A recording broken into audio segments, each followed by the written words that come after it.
रेणुका मातेचे निस्सीम भक्त श्री महादेव पुणेकर उर्फ देवमामा हे दर पौर्णिमेला सौंदत्ती येथील रेणुका देवी मंदिरात जाऊन दर्शन घेतात. आईची ओटी भरतात. तसेच लिंब नेसण्याची प्रथा भावपूर्वक पार पाडतात. वाद्य, गायन व भक्तिगीतांच्या गजरात हा सोहळा ते आणि त्यांचे सहकारी भक्त नेहमीच मोठ्या उत्साहात साजरा करतात.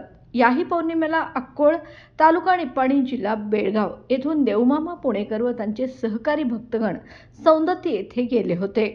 याप्रसंगी पश्चिम महाराष्ट्र पत्रकार संघटनेचे अध्यक्ष विकास पुणेकर, युवराज बाचनकर, सतीश माळी, सुरेश सवाशे, प्रल्हाद सवाशे, महादेव नाईक, संजीवनी खोडे, सिंधू भोसले आदी मान्यवर उपस्थित होते.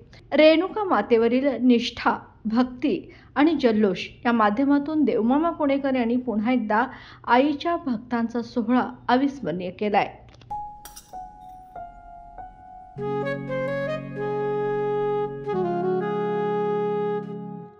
बाबा, आज येताना बासुंदी घेऊन या ना.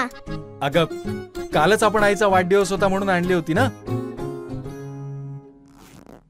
ऐकलं, गोकुळची बासुंदी पुन्हा खावीशी वाटतेय.